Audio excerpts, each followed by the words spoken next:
Video games sometimes get a bad rap, rarely getting the same amount of respect as other forms of art such as movies or music, and quite often they're unjustly vilified or demonized. Hence, the video games cause violence rhetoric.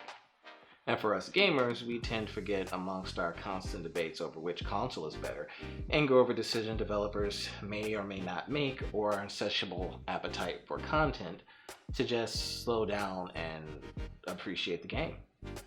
Some of our best memories with games tend to come from when we were kids and we would just sit down and just play it and appreciate the art form.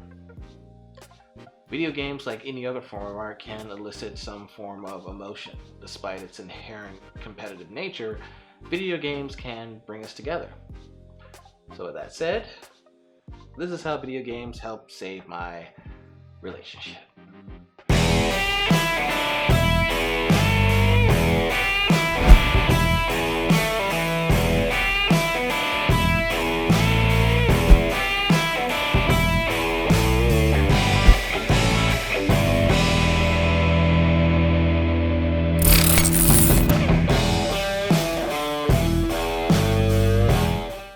Before we get started, guys, if you like the video and you want to see more of me babbling on, please give us a like, share, and subscribe. It really helps us.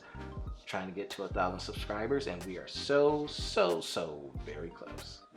It was 2016, the year social media declared the worst year in history, and my fiance was going through her 3rd year of med school, which for the uninitiated means she was doing her clinical rotations. Essentially meaning she was interning at different hospitals doing different specialties in order to figure out what field of medicine she wanted to go into. She was heavily considering being a surgeon at the time, and she was just starting her surgery rotation.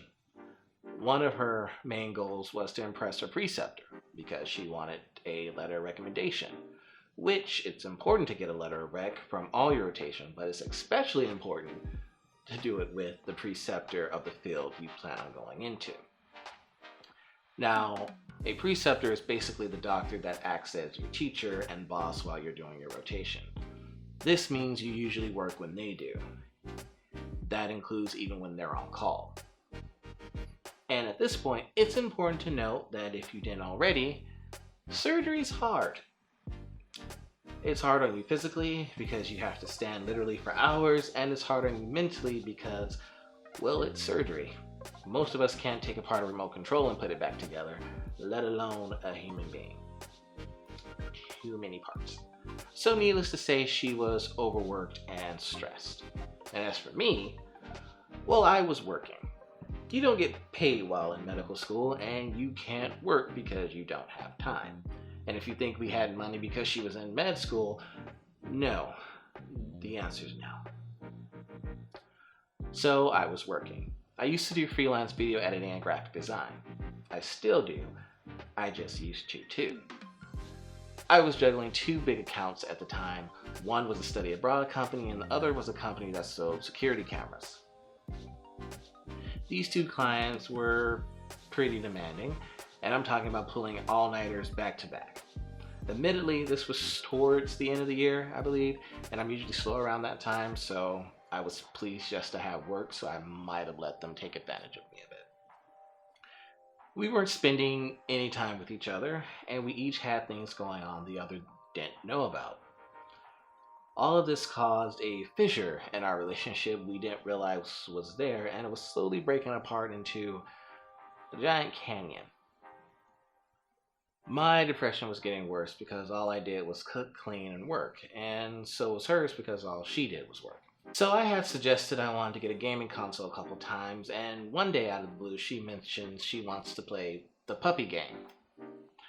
I had no idea what she was talking about. She told me it was the one with the giant puppy that was always advertised on YouTube.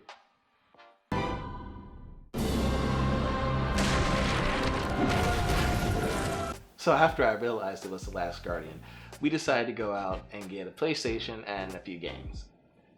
Now, keep in mind, she never played video games. Not as a kid, nor as an adult. I talked a lot about introducing her to it, but never got a chance until then. We get the game, bring it home, I set it up, and she starts playing.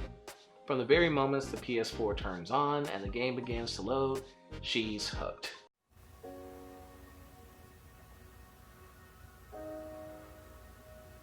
She's caught off guard.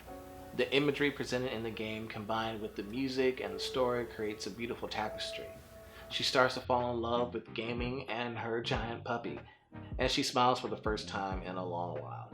She laughs at the funny parts and she tries to hide the fact she's crying at the sad parts. Eventually she beats the game and she's filled with the emptiness that one feels when they beat a great game. And she says she'll never feel the same way about another ever again. So we move on to Final Fantasy 15 and she feels the same way almost immediately. She loves the bromance our protagonists share and she's blown away by the music and the intricate battle system. Eventually, a few months later, we're playing the Breath of the Wild and she's trying to find the many hidden secrets of Hyrule. She loves puzzles, so Zelda is a perfect fit for her. We sit and audibly gasp when we see Link walk out into Hyrule for the first time and the camera pans out to reveal the sheer size and magnitude of the world.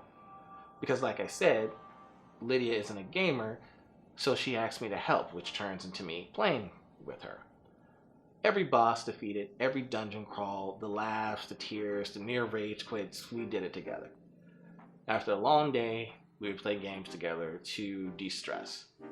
Being taken to other worlds a few hours a week helped us get away from the constant work.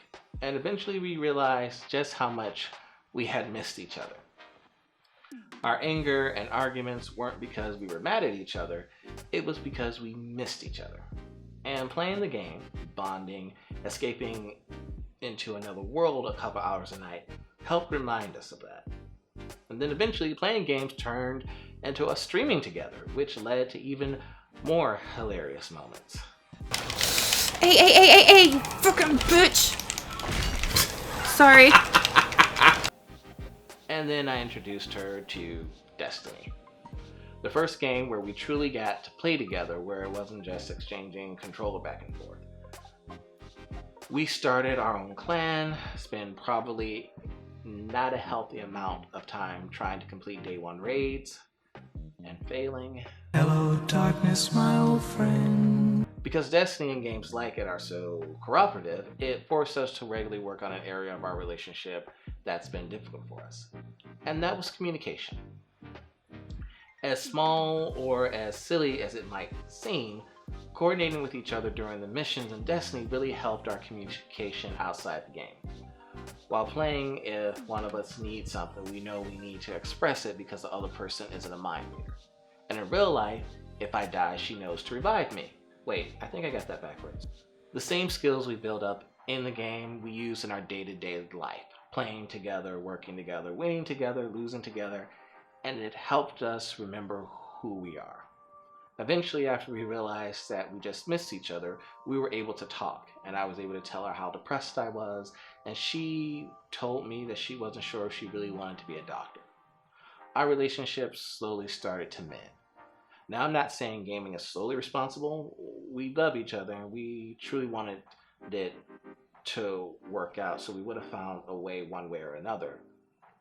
But gaming was that initial catalyst that got us to sit down and focus on something other than work, which in turn allowed us to step back and take a closer look at things. When you're gaming, or at least when we do, it's an escape. It allows us to focus on the game and nothing else. We stop worrying and obsessing over things we can't control or change at the moment. And because we played together, we were able to step back for once and focus on each other through playing the game. Today, we both work on this channel, which is dedicated to gaming and tech because we love it and we love sharing it with you guys. So yes, like I said in the beginning, sometimes gaming gets a bad rap, but it has the innate ability to bring people together. I've met so many friends, people I truly care about through gaming. So, whether you're trying to save a princess, on a trip with your bros, running from monsters, fighting the light in order to push back the darkness, or just want to be the best like no one ever was, at the end of the day, we're all gamers. Unless you play Candy Crush. Okay, fine. Even if you play Candy Crush.